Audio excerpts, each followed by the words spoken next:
So next దాదాపు అందరూ BP సమస్యతో బాధపడుతూ ఉంటారు కదా. సో ఆ బీపీ నార్మల్ గా కావాలంటే మీరు ఏ పరంగా చిట్కాలు చెప్తారు? మా దగ్గర ప్రకృతివనంలో ఒక వాలంటీర్ వచ్చాడు. ఆయనకి కొంచెం బీపీ ఉండింది. 140/100 అట్లా వస్తాను. ఒకసారి కాదు అంటే ఒకసారి ఏదైనా భయపడితే కూడా వస్తుంది. అందుకని మేము ఒక 2 వీక్స్ మానిటర్ చేసినాం. సో 120/80 ఉంటే సూపర్, ఓకే 130/90 ఉంటే కొంచెం జాగ్రత్తగా ఉండాలా అనుకున్నాం. ఆయనకి 140/100 అట్లుండింది. ఆయనకు సిన్సియర్గా చెప్పిన డైట్ ఫాలోగా పొద్దున్నే 5 కిలోమీటర్లు చిన్నగా రన్నింగ్ చేయి, నీకు ఆయాసం వచ్చినప్పుడు వాకింగ్ చేయి అన్న.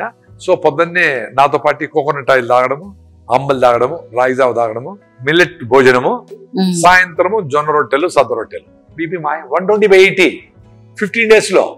అంటే ఆయన యంగ్ కాబట్టి రన్నింగ్ అన్ని చేయగలుగుతాడు. ఆ ఫుడ్ అన్ని ప్రకృతిలో యాక్సెస్ ఉంది కాబట్టి చేయగలుగుతాడు. మరి 60 ఏళ్ళు 50 ఏళ్ళకి అంత సడన్ గా తగ్గపోయినా 3 నెలల్లో డెఫినెట్ గా తగ్గుతుంది. అప్పుడు చిన్నగా మాత్రలు నిలిపేయకుండా, మాత్రల మీద ఆల్రెడీ డిపెండ్ అయ్యింటారు కాబట్టి 20 mg ఉంటే 10 mg, 10 mg ఉంటే 5 mg, మళ్ళీ ఆల్టర్నేట్ డే అట్లా వేసుకుంటా 3 నెలల తర్వాత దాన్ని బయటపడవచ్చు. బీపీ ఎవరింట్లో ఉంటే వాళ్ళందరూ బీపీ మీటర్ కొనుక్కోవాలా. ఈ రోజే 2000 అవుతుంది, 3000 అవుతుంది. మీరు పెట్టే ఖర్చులు అది లెక్కే కాదు. ఎందుకంటే షుగర్ చిన్నగా వస్తుంది, చిన్నగా చంపుతుంది మనిషి, చాలా టైం ఇస్తుంది. 100 ఉండాలా, 130, 160, 200 అవుతుంది అట్లా. బీపీ ఎట్లా అంటే ఎక్కువైంది అనుకోండి, అట్ ఏ టైం బ్రెయిన్ లో హెమరేజ్ వస్తుంది, బ్రెయిన్ లో ఉండే నరాలు చిట్లిపోతాయి. సో వాళ్ళకి డెత్ కూడా రావచ్చు, పెరాలసిస్ రావచ్చు, లక్వా పెరాలసిస్, ఈ మాట పడిపోవచ్చు. చాలా భయంకరమైన పరిస్థితి అది. మాట పడిపోయి చేతులు కాడు పని చేయకుండా బెడ్ మీదనే ఉండాలంటే చాలా కష్టమైన పని కదా. అట్టే 10 ఏళ్ళు పక్కన ఎవరు చూసుకుంటారు. సో మీ ఇంట్లో బీపీ ఉంటే మీకు ఇష్టం ఉన్నా లేకపోయినా, మీకు వీలైనా కాకపోయినా, మీకు వాళ్ళ మీద ప్రేమ ఉన్నా లేకపోయినా, వాళ్ళు మీ నెత్తిన పడితే వస్తారు. కాబట్టి మీరు బీపీ మీటర్ పెట్టుకొని వారానికి ఒకసారి చూడండి.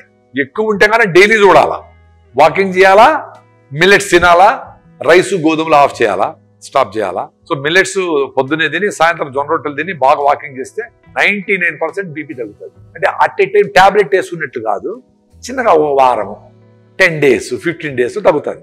ఎప్పుడైతే వాకింగ్ చేస్తే మీకు ఓవరాల్ బీపీనే కాకుండా ఓవరాల్ హెల్త్ ఇంప్రూవ్ అవుతుంది. ఎనర్జెటిక్ గా ఉంటారు, మార్నింగ్ అర్లీగా లేయచ్చు, రోజంతా పనులు బాగా అవుతాయి, పాజిటివ్ థింకింగ్ వస్తుంది, పని వద్దు అనుకునే పని కూడా చేద్దామని అనిపిస్తుంది, ఆ కాన్ఫిడెన్స్ వస్తుంది. సో వీటితో బీపీ పోయేదే రాకుండా మీ లైఫ్ స్టైల్ కూడా మారుతుంది. కాబట్టి ఈ లైఫ్ స్టైల్ మార్చుకుంటే బీపీలు షుగర్లు ఈజీగా పక్కన పెట్టచ్చు, క్యాన్సర్ని పోస్ట్ పోన్ చేయొచ్చు. యాక్చువల్గా లో బీపీ హై బీపీ అనేది పెద్ద ఇష్యూ కాదు, చాలా క్లియర్గా చెప్తాను నేను. బ్లడ్ ప్రెషర్, ప్రతి సెల్కు కావాల్సిన ఆక్సిజన్ ని బ్లడ్ తీసుకుని ఆక్సిజన్ అందిస్తూ ఉంటుంది. ఆ మలినాలన్నీ తీసుకొని వచ్చి మళ్ళీ సర్క్యులేట్ చేసి లంగ్స్ ద్వారా గాలి ద్వారా ప్యూరిఫై చేసి హార్ట్ పంప్ చేసి, ఇది ఒక మెథడ్ అనుకుందాం. మీకు 120/90 ఉంటే నార్మల్ బీపీ ప్రెషర్ ఉండదు. దాంట్లో 2 రకాల ప్రెషర్లు, సిస్టాలిక్, డయాస్టాలిక్. సిస్టాలిక్ అంటే హార్ట్ ఇట్లా కొట్టుకుంటే ప్రెషర్గా బ్లడ్ లోపల పోతుంది, ఆర్టరీస్ లైక్ నరాలు లేకపోతుంది కదా, అది సిస్టాలిక్ ప్రెషర్ అంటారు. డయాస్టాలిక్ ఇట్లా కొట్టుకుంటే హార్ట్ ఇట్లా అన్నప్పుడు వెనకాల వెయిన్స్ నుంచి ఎనిక్కి వస్తుంది మళ్ళా. సో అది డయాస్టాలిక్ ప్రెషర్ అంటాం. సో సిస్టాలిక్ 120, డయాస్టాలిక్ 90 ఉంటే మంచిది అంటాం. లో బ్లడ్ ప్రెషర్ అనేది మామూలుగా 110/70, 100/70 ఉంది అనుకుందాం. వాడు ఇప్పుడు మనలాగానే అలర్ట్ గా యాక్టివ్ గా ఉంటే, ప్రెషర్ లేకనే మధ్యలో అడ్డుగోడలు లేకనే మీ వెయిన్స్ ఆర్టరీస్ అన్ని క్లియర్ గా ఉన్నాయి, మీ బాడీ పర్ఫెక్ట్ గా ఉంది, టైర్డ్నెస్ లేకుండా ఉంటే, కళ్ళు తిరగకుండా ఉంటే మీరు పర్ఫెక్ట్ అని అర్థం. దాన్ని అథ్లెట్స్ బీపీ అంటారు. పల్స్ రేట్ కూడా అంతే, 72 ఉండాలా నార్మల్ గా. మీకు 65 కొట్టుకుంటా ఉండి మీరు అలర్ట్ గా యాక్టివ్ ఉండారనుకో, తక్కువ సార్లు హార్ట్ కొట్టుకుంటే కూడా మీరు యాక్టివ్ ఉండాలని అర్థం. సో తక్కువ సార్లు హార్ట్ కొట్టుకుంటే ఎక్కువ లైఫ్ వస్తుంది కదా. ఇప్పుడు సైకిల్ లేదు, మీరు మామూలుగా స్టవ్ అంటిస్తారు, 10,000 సార్లు ఇగ్నైట్ అవుతుంది అది అని అనుకుందాం. అది తక్కువ వాడినాం అనుకోండి, ఇప్పుడు 120/90 కొట్టుకునేది 72 సార్లు కొట్టుకునే హార్ట్ 60 సార్లు కొట్టుకుంటే లైఫ్ పెరుగుతుంది కదా. సో న్యాచురల్ గానే లో బీపీ అనేది కళ్ళు తిరిగేది ప్రాబ్లం ఉంటే తప్ప, ప్రెషర్ తక్కువ ఉండి మీరు యాక్టివ్గా ఉంటే సూపర్, అది అథ్లెట్స్ బీపీ అని అర్థం. ఎవరు బాధపడనక్కర్లే. మీ కళ్ళు తిరిగే సమస్య ఉంటే డెఫినెట్గా ఫ్లూయిడ్స్ ఎక్కువ తీసుకోవాలి.